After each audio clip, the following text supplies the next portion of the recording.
한빛장로교회 김사무엘 목사입니다. 오늘은 요한복음 4장 20절에서 24절의 말씀을 가지고 예배에 성공해야 합니다 하는 제목으로 함께 은혜를 나누도록 하겠습니다.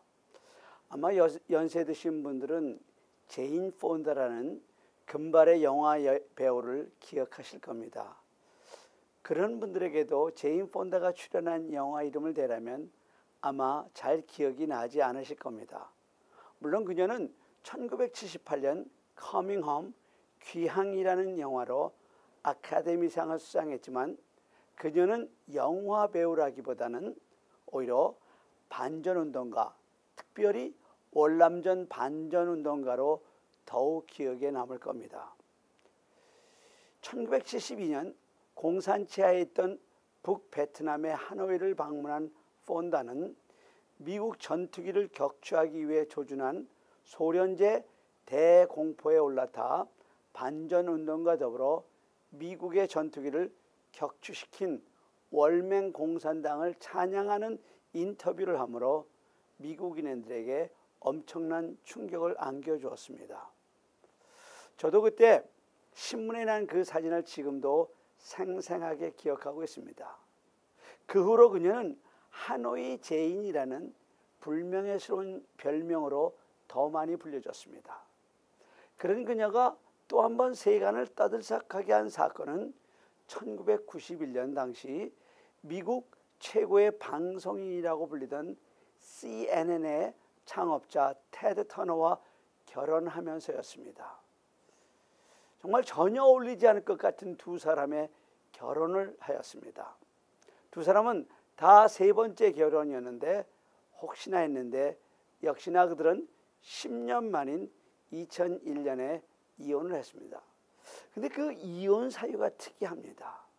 물론 위자료와 재산 분할과 같은 여러 가지 복잡한 문제 때문에 법적인 이유는 달랐지만 후에 그녀는 자신의 자서전 My Life So Far, 지금까지의 나의 인생에서라 하는 자서전에서 그녀는 테드와 이혼한 이유를 그녀가 매주 교회에 출석하는 것을 남편 테드가 싫어했기 때문이라고 했습니다. 그때 쓴 표현이 처치고라는 표현입니다. 그래서 저는 처음으로 기독교 국가인 미국에서도 매주일 교회에 출석하는 것은 이혼 사유가 되는구나 하는 충격을 받았던 적이 있습니다. 여러분 정말 그렇습니다. 미국에는 일평생 3번만 교회에 출석하는 BMF 크리스찬들이 아주 많아요. 태어나서 처음으로 교회 갈 때는 부모님의 품에 안겨서 유아 세례를 받을 때였고, 두 번째는 결혼식을 위해서 교회에 갔고, 세 번째는 언제가 되겠습니까? 그래요. 죽어서 장례 지낼 때 장례 예배 드리러 갑니다. 세례, 베프티즘, 결혼, 메어리지, 장례식, 퓨너럴 앞자를 각각 따서 BMF 크리스찬이라고 하는 겁니다. ETC 크리스찬도 많이 있습니다. 무슨 의미인지 아시겠어요? 부활절 이스터, 추수감사절 땡스기빙, 성탄절 크리스마스에 ETC를 따서 ETC 그렇게 부르는 겁니다. 근데 어느 날 자기 아내가 갑자기 매주일 교회에 나간다고 하니까 그럼 이혼하고 교회 가라 그러는 겁니다. 그것도 기독교 국가라는 이 미국에서 말입니다. 그럼 얼마나 씁쓸한 이야기입니까? 나폴레옹의 이런 이야기가 내려옵니다. 나폴레옹이 워터루 전투에서 참패를 하고 헬레나 섬의 유배당에 살고 있었을 때 기자들이 찾아와서 나폴레옹에게 폐하의 생애 가운데 가장 행복한 순간이 언제였습니까? 하고 물었습니다. 나폴레옹은 눈을 한참 지그시 감고 회상에 잠기더니 이렇게 입을 열었습니다. 전쟁터에서 전투가 치열하던 날, 그날이 바로 주일이었습니다. 그때 나는 아침에 철모를 벗고 막사 안에 있는 천막교에 가서 하나님께 감사하며 눈물로 예배를 드렸지요. 그때 불렀던 찬양이 가슴에 사무쳤고 그때 드렸던 기도가 얼마나 간절했는지 모릅니다. 그리고 그때 군목 목사님의 설교가 지금도 아련히 생각이 납니다. 회상해보니 그때가 가장 행복했던 것 같습니다. 그러나 나폴레옹은 점점 전쟁에만 심취하여 바쁘다는 핑계로 예배를 드리지 않았습니다. 그러다가 결국 워터루 전투에 참패해서 헬레나 섬에 유배를 당하고 만 것입니다. 그는 내가 예배에 실패해서 인생을 패배하게 되었다고 아픈 고백을 하고 있는 것입니다. 여러분, 지금이야말로 우리 민족이, 우리나라가 예배를 회복해야 할 때입니다. 요즘 한국에서는 매주일마다 전국에서 200만 명이 넘는 사람들이 모여서 촛불 집회를 한다고 합니다. 특별히 법원에서 청와대 100m까지 가서 촛불 집회를 하는 것을 허락했기 때문에 정말 대통령의 코앞에서 이미 국회로부터 탄핵을 받고 헌법재판소의 재판을 기다리는 박근혜 대통령의 즉각적인 퇴진을 외치고 있습니다. 물론 저는 이 시간 이런 촛불 집회가 옳다 그르다 한 말을 하고자 하는 것은 절대로 아닙니다. 근데 저는 이런 촛불 집회를 보면서 감사한 것이 있습니다. 그 엄청난 사람들이 모였다가 평화로운 집회를 하고 큰 불상사 없이 해산한다는 것입니다. 여러 해 전에 우리가 사는 이 LA를 연고로 하는 프로농구팀 레이커스가 우승했을 때 축하 행사에 나와 축제를 벌이던 군중이 경찰차를 뒤집어 엎고 방화를 했던 것을 기억합니다. 자기가 사는 도시에 자기가 응원하는 팀이 우승한 축하 행사를 벌이면서도 폭도로 변하는 이 미국과 비교하면 아직까지는 정말 높은 시민의식을 가지고 집회를 벌이고 있는 것이 얼마나 감사한지 모릅니다.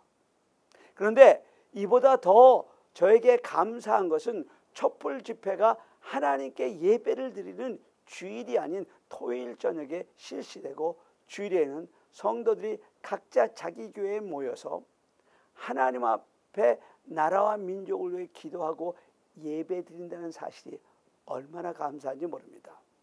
그래요, 지금도 온 민족이 함께 예배를 드리며 우리 민족과 우리나라의 회복을 위해서 하나님께 기도하고 있습니다. 지금은 온 민족이 전능하신 하나님의 손에 붙들려야 할 때입니다. 지금은 온 국민이 전능하신 하나님 앞에 무릎을 꿇어야 할 때입니다. 지금은 영광스러운 하나님의 뜻을 발견해야 할 때입니다. 지금이야말로 우리나라 온 국민이 하나님께 예배할 때라는 것입니다. 여러분, 한번 솔직히 말해봅시다. 우리가 이역만리 이 미국에 와서 살고 있기에 한치 걸러 두치라고 촛불 집회를 보면서 그곳에 사는 사람들만큼 걱정스럽고 간절한 마음은 아무래도 덜하지 않겠습니까? 그러나 우리 조국 방방곡곡에서는 새벽마다 그리고 철야를 하면서 또 이 주일에 예배를 드리며 하나님의 백성들이 얼마나 나라의 평안을 위해서 기도하겠습니까? 왜냐하면 하나님이 간섭하셔야 지금의 이 혼란스러운 상황이 끝나고 나라가 평안해지기 때문입니다. 여러분 한번 따라해 보실까요? 예배에 성공해야 한다. 벌써 연말이 되어 당회는 지난 1년을 반성하며 또 다른 1년을 계획하고 있습니다. 당에서 내린 결론은 우리 교회의 예배가 회복되고 그동안 제 몫수술을 핑계로 게으름을 피우던 재직들의 교육을 새롭게 시작하여 일꾼들을 길러내야 다음 세대에 희망이 있다는 것입니다. 그래서 내년에는 제 목회는 이 두 가지 예배와 교육에 초점을 맞추려고 합니다. 설교자인 저에게 설교를 하면서 늘 딜레마가 있습니다. 그것은 설교자인 제가 설교를 하다 보면 때로 하나님의 은혜와 사랑이 너무 감사해서 그만 설교 도중에 눈물을 왈칵 쏟을 때가 있다는 것입니다. 그러면서 제 자신이 얼마나 면구스러운지 모릅니다. 왜냐하면 왜 설교자인 자기가 감동하고 그래? 설교를 듣는 회중을 감동시켜야지 왜 설교자인 자기가 감동해서 그래요? 물론 몇 분이 함께 은혜를 받는 것을 제가 잘 압니다. 그래서 눈물로 함께 흘리며 아멘도 하십니다. 그런 분은 참 복된 분들입니다. 왜냐하면 그걸 제가 체험하거든요. 그렇게 설교를 하면서 제 자신이 엄청난 은혜를 받은 날이면 그날은 하루 종일 가슴이 먹먹해서 얼마나 행복한지 몰라요. 그리고 한 주간 내내 은혜에 넘쳐 감사한 삶을 삽니다. 그런데 문제는 설교자인 이 김 목사 자신이 아니라 이 설교를 듣는 여러분들 회중에게 이 엄청난 하나님의 은혜와 사랑을 얼마나 전달하고 있느냐 하는 것이 제 딜레마입니다. 설교자인 너만 은혜 받고 너만 질질 울다 끝나는 것이 아니냐 하는 것이 저의 문제라는 것입니다. 물론 설교는요, 하나님의 말씀을 프로클레임, 여러분이 듣든지 아니 듣든지 선포하는 것입니다. 그럼에도 불구하고 설교는 설교자 혼자 준비한 설교 원고를 읽고 끝나는 것이 아닙니다. 제가 방송 설교를 하다 보면 때로는 외롭다는 기분을 느껴요. 녹화실에는 텔레비전 카메라와 제 설교를 녹화하시는 PD 한두 분이 다이거든요. 그래서 여러분이 이 설교를 보시고 계지만 일부러 포즈도 크게 취하고 끊임없이 제스처를 취하지 않습니까? 그렇게 하지 않으면 설교하는 제 자신이 설교의 동력을 잃어버리거든요. 그러나 주일 설교 때는 많은 분들이 제 설교를 들으시면서 그 숫자의 2배가 되는 눈동자들이 이 강단을 향해 보고 계시잖아요. 그러면 어떤 반응이 있어야죠. 물론 반응이 있죠. 제가 설교를 시작하면 탁 하고 자동적으로 취침 모드에 들어가는 분도 있고, 열심히 전화기를 꺼내서 페이스북이나 이메일을 체크하는 분, 심지어는 옆에 계신 분과 카톡을 하시며 킥킥거리는 분도 계십니다. 그런 분들은 놀라시겠죠. 내가 그러는 것을 목사님이 어떻게 아시냐.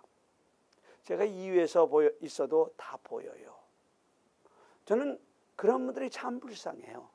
설교 30분이 넘는 시간이 얼마나 지루할까. 평생 드려야 하는 이 예배가 얼마나 지루할까. 여러분, 이 예배를 회복해야 합니다. 이제 당신이 이 예배를 드리고 저 문을 나서게 되면 당신은 또 일주일 동안 그야말로 전쟁터와 같은 저 세상에 나가서 살게 되는 겁니다. No mercy. 거기엔 자비가 없어요. 거기엔 인애도 없어요. 헌신이요? 봉사요? 그런 게 어디 있어요. 내가 저 사람을 밟고 넘지 않으면 저 사람이 나를 밟고 넘어가는데요. 당신이 저 문을 열고 나가면 서로에게 상처를 입히고 이리 찢기고 저리 찢겨 피눈물을 흘리며 살게 되지 않습니까? 그래서 반드시 오늘 이 예배를 통해서 은혜 받아야 합니다. 지난 주간에 세상에서 받은 그 많은 상처의 치유함을 받아야 합니다. 만약 이 예배에서 위로받지 못하고 그 상처를 치유받지 못한다면 어떻게 다시 그 힘든 한 주간의 삶을 이어가실 것입니까? 그래서 우리는 반드시 이 예배를 통하여 신령과 진정으로 살아계신 하나님을 만나고 하나님의 임재를 체험해야 하는 것입니다. 여러분, 예배를 회복하십시오. 이 예배를 통해서 주님을 만나십시오. 만약 생리적으로 제 설교의 은혜를 받지 못하는 분들이 있다고 한다면 하나님의 말씀을 읽을 때만이라도 은혜를 받으셔야 합니다. 이스라엘 백성들이 포로로 잡혀갔던 바벨론에서 70년 만에 느헤미야의 인도로 고국에 돌아와 수문학 광장에 모여 학사 에스라가 율법책을 읽어줄 때 그 율법을 듣는 모든 사람들이 통곡하며 회개하여 영적 부흥이 일어났습니다. 다시 한번 부탁드립니다. 제발 하나님의 말씀을 읽을 때만이라도 은혜를 받고 아멘하세요. 그렇지 않으면 소망이 없어요. 그런데 예배를 회복하기 위해서는 먼저 우리가 예배에 적극적으로 참여해야 한다는 것입니다. 제가 제일 싫어하는 말이 예배를 본다는 말인 것을 여러분 잘 아십니다. 물론 예배를 본다는 말이 무엇을 의미하는지 제가 몰라서 하는 것이 아닙니다. 우리 기독교에서 잘못 쓰이는 말들이 여러 개가 있죠. 그 중에 하나가 하나님이 축복하신다는 말과 예배를 본다는 말입니다. 축복은 복을 빈다는 의미인데 하나님이 누구에게 복을 빌리겠습니까? 하나님 자신이 복을 주시는 분인데요. 그리고 예배를 본다는 말은 즉시 바꿔야 합니다. 예배는 보는 것이 아니라 예배는 드리는 것입니다. 그래서 덴마크 실존주의 철학자 키에르케고르는 현대인들은 교회를 극장으로 여긴다고 했습니다. 이를테면 우리는 좌석에 앉아 관람객으로 무대 위의 배우들을 열심히 쳐다봅니다. 아마 배우는 목사나 성가대 혹은 기도하는 장로님쯤으로 생각하죠. 그들이 하는 것을 팔짱을 끼고 지켜본다는 것이겠죠. 그리고 그들의 공연이 만족스러우면 박수와 환호성으로 답례합니다. 아닙니다. 교회는 결코 극장이 아닙니다. 아니, 현대인이 착각하는 것처럼 교회가 극장이라고 가정한다고 하면은 그 구조는 정반대입니다. 설교자인 이 김 목사를 포함해서 우리 모두는 배우입니다. 그리고 우리의 예배를 보시는 관객, 우리의 예배를 받으시는 꼭 한 분, 우리 하나님 한 분밖에 없습니다. 그런 의미에서 예배에서 유일한 관람객은 하나님 한 분이십니다. 우리는 예배의 공연자이며 하나님 한 분이 유일한 관람객이며 하나님 한 분만이 우리의 예배를 받으시는 분입니다. 그래서 예배학자 엘 스위트 박사는 예배는 하나님 앞에서 놀이하는 것이라고 했습니다. 예배는 하나님을 기쁘시게 해드리는 공연을 하는 것입니다. 예배는 하나님을 즐겁게 해드리는 퍼포먼스를 하는 것입니다. 우리 예배는 하나님을 기쁘게 하시는 퍼포먼스가 되어야 합니다. 축제적인 예배가 되어야 합니다. 찬양을 부르면서도 아름다운 음정으로 찬양하고 때로는 손을 들고 찬양하며 박수도 치고 설교 중에는 소리 높여 아멘으로 반응하는 그런 예배를 드려야 합니다. 여러분 한번 해보실까요? 할렐루야. 그렇죠. 아멘 하셔야죠. 기사 교회 창립 42주년이 넘어가도록 해보지 않았는데 갑자기 아멘 쉽게 나오겠습니까? 어쩌면 우리의 이런 경직된 예배 분위기 때문에 우리 교회의 성장이 멈춰 섰는지도 모릅니다. 여러분 정말 마음을 물처럼 쏟으며 간절히 부탁드립니다. 예배를 회복하세요. 예배에 성공해야 합니다. 예배학자들은 오늘 우리가 읽은 요한복음 4장을 예배 마그나 카르타, 예배 대헌장이라고 부릅니다. 오늘 본문 20절부터 24절에 예배라는 단어가 8번이나 쓰였습니다. 예배의 대상, 예배의 본질, 예배의 방법들을 총망라해서 정의해 주고 있습니다. 그만큼 예배가 중요하다는 말입니다. 제가 여러 해 전에 여름 휴가 때 릭 워렌 목사님이 심무하시는 새들백 처치에 가서 예배를 드린 적이 있습니다. 여러분이 아는 것처럼 그 교회 예배는 전통적인 예배가 아닙니다.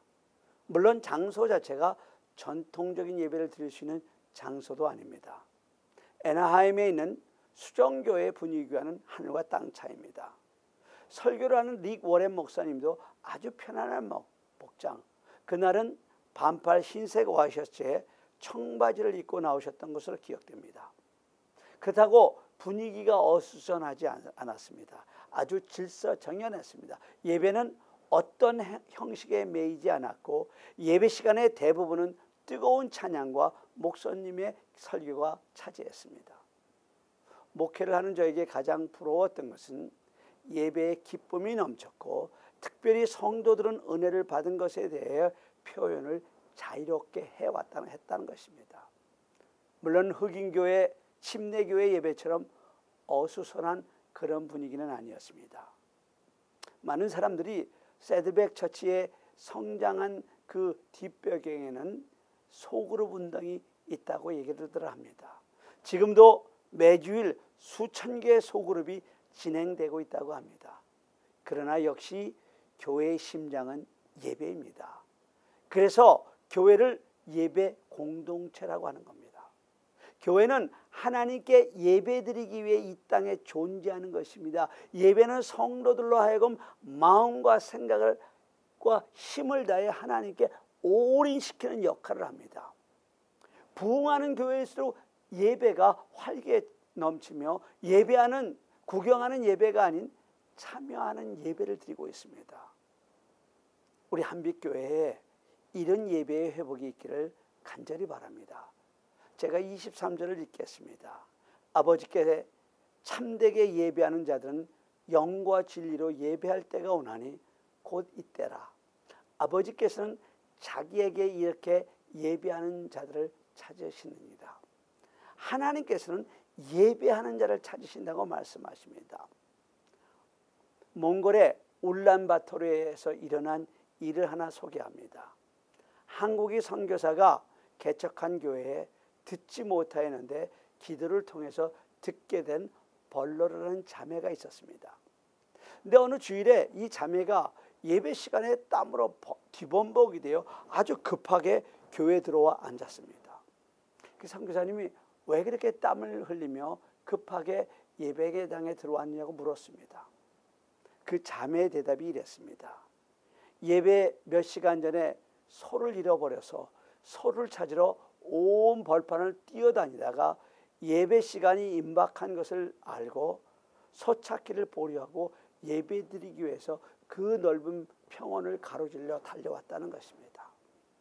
선교사님은 소가 아닌 예배를 선택한 이 자매의 믿음에 너무나 감동을 받고 그 자매가 소를 다시 찾게 해달라고 간절히 기도했습니다. 그런데 주일 예배를 마치자마자 교회 밖에서 웅성하는 소리가 들렸습니다.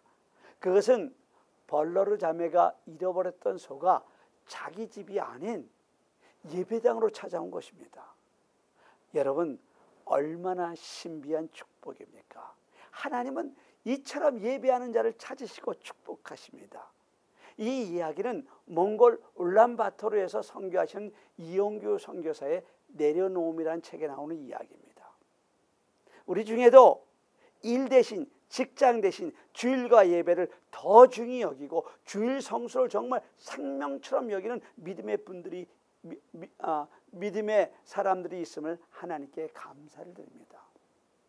하나님은 그런 사람을 찾고 계십니다. 왜요? 은혜 주시고 복 주시려고 찾고 계신 것입니다. 비록 미물이지만 하나님이 복을 주시니까 길을 잃고 방황하던 소도 그 주인이 예배를 소중히 여김을 알고 집이 아닌 예배당으로 찾아오지 않았습니까? 그런데 이런 이야기는 성경에도 나옵니다. 바로 사무엘상 6장에 나오는 벳세메스로 가는 소의 이야기가 바로 그런 이야기입니다. 여러분, 예배가 우선입니다. 우리의 삶에서 예배를 회복할 때 잃어버린 축복도 회복됩니다. 사실 우리 한국교회야말로 예배 때문에 부흥한 교회이고 우리 대한민국도 예배 때문에 오늘과 같은 경제적 부흥도 이루어졌습니다. 초대교회 때부터 한국교회는 예배하기 좋아해서 자주 모였고 또 예배할 때마다 신령과 진정으로 예배했습니다. 120년의 한국교회 부흥의 역사는 곧 예배 부흥의 역사였습니다. 한국교회 부흥이 있을 때마다 그 배후에는 부흥을 가능하게 했던 예배가 있었습니다. 한국교회 부흥은 1907년 평양 대부흥운동으로부터 시작이 됩니다. 그때 우리나라는 정말 정치적으로나 사회적으로나 어떤 희망이 없었던 나라였습니다. 청일전쟁, 노일전쟁, 그리고 동학혁명으로 인해 민심은 피폐해질 대로 피폐해졌었고 일본의 침략야옥은 갈수록 노골화되어 왕실은 사실상 무력화되었던 때였습니다. 경제는 도탄에 빠졌고 백성들은 갈피를 못 잡았고 뜨들리는 젊은이들은 절망으로 술과 노름과 마약에 빠져 세월을 보내는 그런 때였습니다. 이런 만국의 그림자가 짙게 드리워진 이때 놀라운 교회의 부흥이 일어난 것입니다. 그때부터 민족의 자각이 시작되었고 3.1운동의 작은 불꽃이 일어나기 시작했으며 해방을 맞이했고 그 힘든 민족상쟁 6.25도 믿음으로 이겨나갈 수 있었던 것입니다. 여러분, 교회 부흥 없이 오늘 우리나라의 경제부흥이 일어날 수 있었겠습니까? 지난 노동주일 설교 때 제가 그런 이야기를 했죠.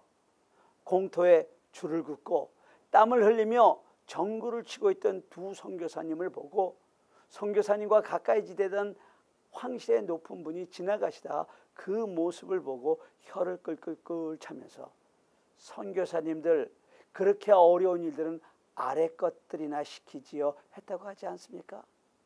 만약 우리나라가 계속해서 노동을 천히 여기는 6.25 문화에 젖어 살아왔다면 노동을 축복으로 여기는 우리 기독교 신앙이 우리나라에 들어오지 않았다면 절대로 오늘날 우리 대한민국 경제 대국 대한민국은 있을 수 없습니다.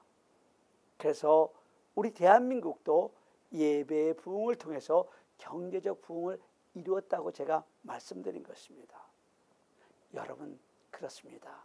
예배의 부흥은 교회의 부흥을 가져왔고 교회의 부흥은 언제나 나라와 민족의 중흥을 가져왔습니다. 다시 한번 말씀드립니다.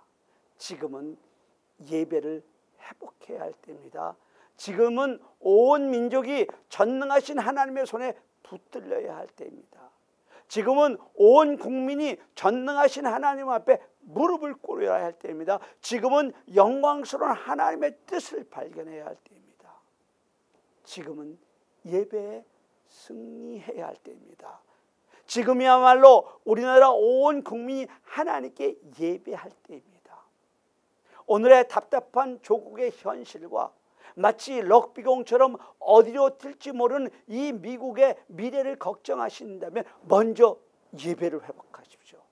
그러면 여러분의 개인의 심령이 회복되는 역사가 일어나고 우리 한빛교회가 부흥되며 우리나라와 우리 민족이 중흥하는 역사가 일어날 것입니다.